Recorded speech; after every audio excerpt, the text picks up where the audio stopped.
Okay, cool. So again, reasons for holding inventory, right? To anticipate changes in customer demand, or I should better put it this way, when we have difficulty really in anticipating customer demand, or another way, when we actually calculate or determine the quantities customers are likely to demand every year or every day or every week or every month, right? Then I mentioned to protect against stockouts due to uncertainties, and I gave the example with the hurricane season where you have all these agencies. You have all these agencies, disaster preparedness agencies. They must keep stock. They don't know how many bandages they will need, pillows, beds, canned food, right? No one can predict how severe the hurricane season would be, right? Or whatever season, right? The monsoon or whatever, right? So to allow for transit, for transit and transit time. You know what they're speaking about there?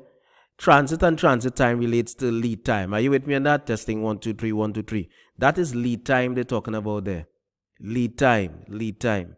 So if it's so, it may take 4 days or 4 weeks to get an item. So by the time, or it may take a year.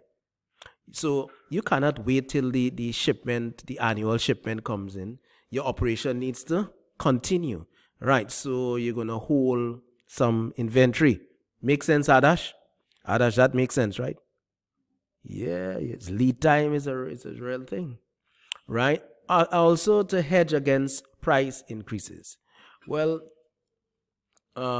yes, this relates to bulk buying. You with me on that?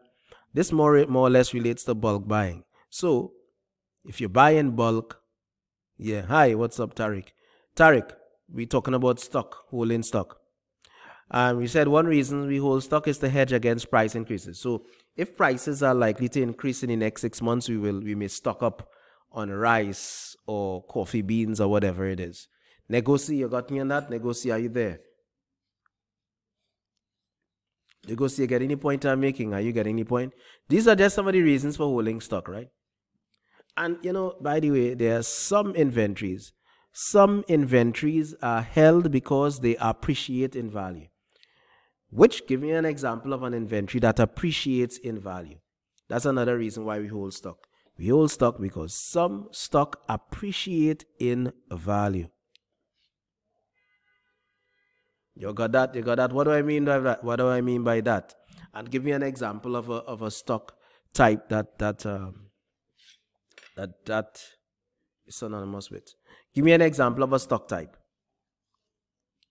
I'm saying that some inventories are held because they appreciate in value. They increase in value.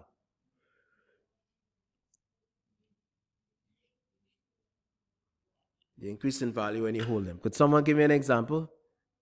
Maybe gold, fuel? No, not fuel. I'll tell you something. Spirits or like alcohol, for example, wood or wood, lumber, all these things, they tend to appreciate in value. Gold, yeah, I guess to some extent, yeah. But especially spirits and especially wood or lumber, right? And finally, another reason why we hold inventory, I think I would have dealt with that before, to minimize purchasing and inventory cost. All right. So again, if you could hold inventory or hold some inventories at a given point in time, or at least at a time when the price was low, and a price was when there was extensive availability, then you would be enticed to hold those inventories. Now, if things change and there's a shortage, you will be okay, right?